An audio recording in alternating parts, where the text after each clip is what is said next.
चुका है और यह भी बात होगी कि नूंह में भी बाबा का बुलडोजर मॉडल वाला काम शुरू हो गया है। जी हां, सबसे पहले आज की दो तस्वीरें देखिए। दो तस्वीरों के जरिए आपको अंदाजा होगा कि आखिर इस रोहिंग्या कनेक्शन का राज क्या है। अब पूरा रूट भी बताएंगे, नेटवर्क बताएंगे कि कैसे काम करता है, लेकिन फिलहाल ये दो तस्वीरें आप देखिए। पहली है यूपी के प्रयागराज की, जहां फिर माफिया अतीक अहमद गैंग के अवैध कब्जे पर बुलडोजर वाली कार्रवाई की गई। और ठीक इसी तर्ज पर दूसरी तस्वीर भी आप देखिए, जहां योगी सरकार के बुलडोजर मॉडल को हरियाणा की खट्टर सरकार ने भी अपना लिया है। नूंह में भी कई झुग्गियों पर बुलडोजर चलाया गया है और बताया जा रहा है कि सभी रोहिंग्या मुसलमानों की झोपड़ियां थी जो यहां पर कई सालों से बसे हुए थे और इनका हिंसा से भी कनेक्शन जुड़ रहा है। एक यूपी की तस्वीर और एक हरियाणा की तस्वीर। अब यह शुरू से कहा जा रहा है कि नूंह में हिंसा फैलाने वालों में कुछ बाहरी लोग भी हैं। पुलिसिया जांच में भी यह बात निकलकर सामने आ रही है, इसलिए आज यह कार्रवाई की गई है। ऐसे कुल 200, जी हां 200 झुग्गियों पर बुलडोजर चलाया गया है जो रोहिंग्या मुसलमानों के थे। अब आप देखिए बुलडोजर ने कैसे झुग्गियों को जमींदोज कर दिया है।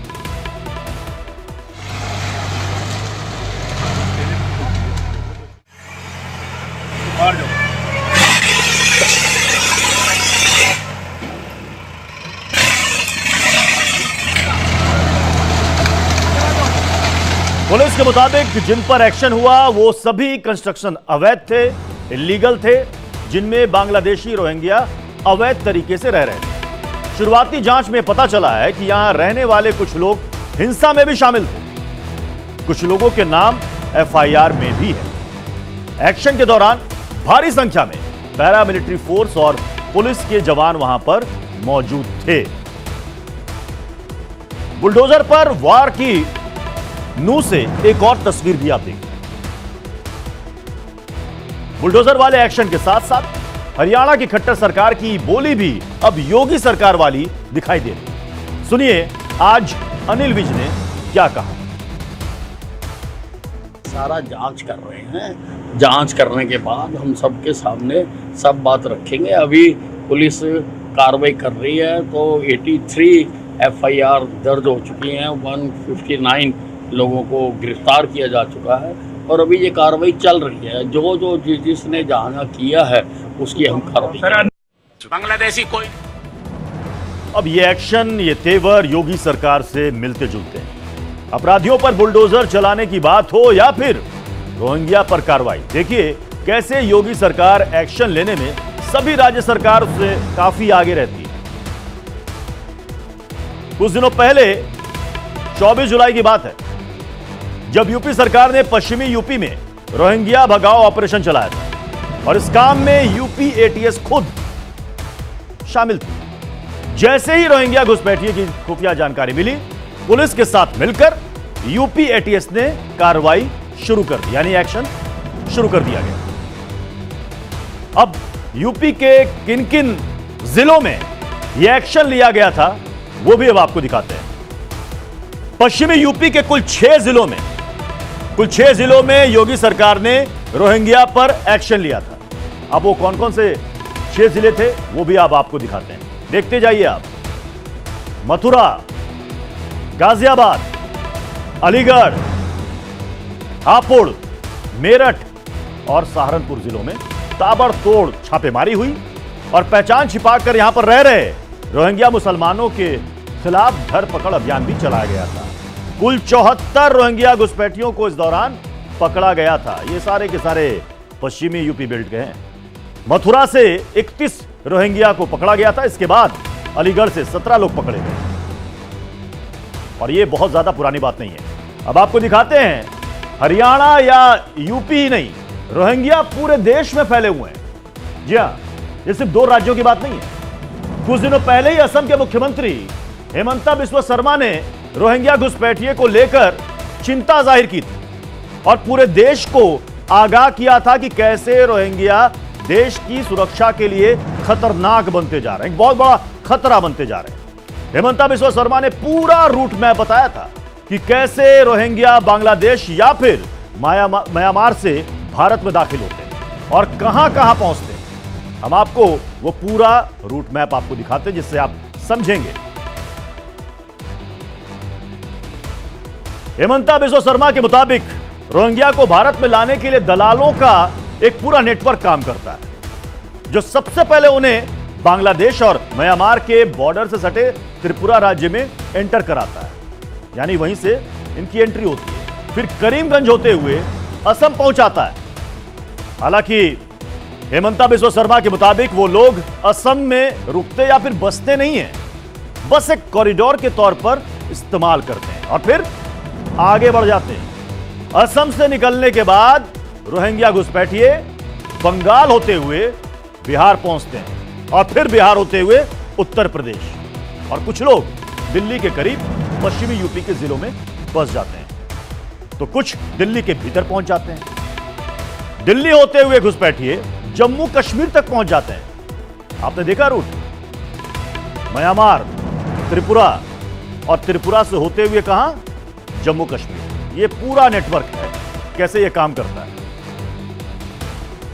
अब रोहिंग्या समुदाय मूल रूप से रहने वाले कहां के हैं, यह भी समझ लीजिए। म्यांमार के रखाइन प्रांत के रहने वाले ये समूह है। लेकिन साल 2017 में म्यांमार की सेना ने एक बड़ा ऑपरेशन चलाया और सारे रोहिंग्या को म्यांमार से जबरन खदेड़ दिया गया, भगा दिया गया, जिसमें बड़े लेवल पर हिंसा भी हुई थी। इसी के बाद रोहिंग्या मुसलमान दुनिया के कई देशों में फैलते चले गए, मतलब बसते चले गए। वहां बांग्लादेश और भारत उनका सबसे बड़ा टारगेट रहा। सबसे ज्यादा यहीं पर लोग आके बसे हैं। बांग्लादेश में सबसे ज्यादा 13 लाख रोहिंग्या पहुंच गए जो वहां पर रहते हैं। भारत में अब कितने लोग रहते हैं, भारत में कितने रोहिंग्या रहते हैं? 40,000 रोहिंग्या घुसपैठियों के होने का एक अनुमान है, लेकिन ये पुराने सरकारी आंकड़े हैं, यानी असली संख्या इससे ज्यादा हो सकती है, यानी कि 40,000 से भी कहीं ज्यादा। भारत में सबसे ज्यादा 10,000 रोहिंग्या जम्मू में बसे हुए हैं। उत्तर प्रदेश में 3,000 रोहिंग्या के होने का अनुमान है। आपको फिर से बता दें, 2017 में केंद्र सरकार ने जो ये आंकड़ा दिया था वो ये है, और हम 2023 की बात कर रहे हैं, यानी कि ये आंकड़ा उससे भी कहीं ज्यादा हो सकता है। लेकिन भारत में रोहिंग्या की मौजूदगी पर बड़े सवाल उठते हैं, ना सिर्फ अवैध तरीकों से रहने के लिए, बल्कि बार बार इनका दंगों से कनेक्शन सामने आने के लिए भी रोहिंग्या सवालों में। यानी जहां जहां रोहिंग्या वहां वहां दंगे हो जाते हैं। इसकी शुरुआत साल 2013 से ही हो गई थी। समझिए जरा, 7 जुलाई 2013 बोधगया में बम विस्फोट हुआ था, याद होगा आपको।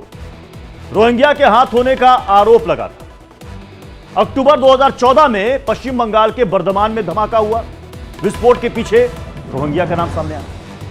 मार्च 2016 में दिल्ली के विकासपुर में मॉब लिंचिंग की घटना हुई, जिसमें डॉक्टर पंकज नारंग की हत्या हुई।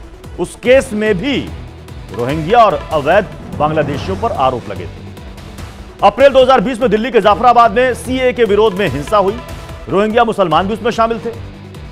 अप्रैल 2022 में दिल्ली के जहांगीरपुरी में हिंसा होती है, रोहिंग्या पर आरोप लगता है हिंसा में शामिल होने का। और इसी साल अप्रैल में मणिपुर में हिंसा भड़की, जातीय हिंसा, और इसको कराने के पीछे भी आरोप लगा रोहिंग्या मुसलमानों का। मणिपुर की म्यांमार के साथ भी सीमा जुड़ती है, और वो भी एक तरह से खुली सीमा है, जिससे रोहिंग्या अवैध तरीके से म्यांमार से मणिपुर में दाखिल हो जाते हैं। और मणिपुर की पहाड़ी वादियों में बड़ी तादाद में रोहिंग्या अपनी बस्ती बसा चुके हैं, रह रहे हैं वहां पर। तो मणिपुर से हरियाणा के मेवात क्षेत्र तक फैले रोहिंग्या देश के लिए एक नया सिरदर्द, एक नई मुसीबत बनते जा रहे हैं। मेवात में भी बड़ी संख्या में रोहिंग्या आकर यहां पर बस चुके हैं। अवैध विदेशी मुसलमान देश को अस्थिर करने की साजिश का हिस्सा है। दंगे की साजिश रचने वाले इन रोहिंग्या मुसलमान को टूल बनाकर अपने मंसूबों को अंजाम दे रहे हैं। जिन इलाकों में मुसलमान आबादी ज्यादा है, वहां इन्हें मदद किए जाने की आशंका भी है। हमने नूह में मस्जिद के इमाम से भी इस पर सवाल पूछा, लेकिन सुनिए वो कैसे बचाव कर रहे हैं कि यहां कोई रोहिंग्या है ही नहीं। बांग्लादेशी कोई नहीं है मेवात में, रोहिंग्या नहीं है। अगर रोहिंग्या हैं तो दिल्ली में भी हैं, गुड़गांव में भी हैं। ऐसे कहीं कोई होंगे तो वो प्रशासन के सामने है, लेकिन उनकी कोई गतिविधियां ऐसी नहीं देखी गई कि वो गलत काम करते हों। कोई मजदूरी कर रहे हैं, आसामी हैं या कलकत्ता के लोग हैं, झुग्गियों में रह रहे हैं, वो गुड़गांव में रह रहे हैं। फिर ये गुड़गांव मेवात में तो मिनी पाकिस्तान है, बादशाहपुर में मस्जिद क्यों जली, इमाम गुड़गांव में 57 सेक्टर में क्यों जला। अब लेकिन सच तो यही है कि रोहिंग्या के पीएफआई और आईएसआईएस जैसे खतरनाक संगठन से तार जुड़ते रहे, कई बार उनके साथ इनका कनेक्शन सामने आता रहा है। लेकिन सवाल तो यहां पर यह है कि रोहिंग्या यहां पर दाखिल हो जाते हैं, यहां पर बसते हैं, यहां पर काम करते हैं, कैसे? आधार कार्ड बन जाता है, राशन कार्ड बन जाता है, सब कुछ बन जाता है, सारी सरकारी सुविधाएं भी उनको मिलने लगती है। क्यों? अगली बड़ी खबर सत्य से जुड़ी है। वाराणसी के ज्ञानवापी मामले पर आज कम से कम यह तय हो गया कि अब सर्वे होकर रहेगा। सर्वे को रोकने के लिए मुस्लिम पक्ष के पास मौजूद सारे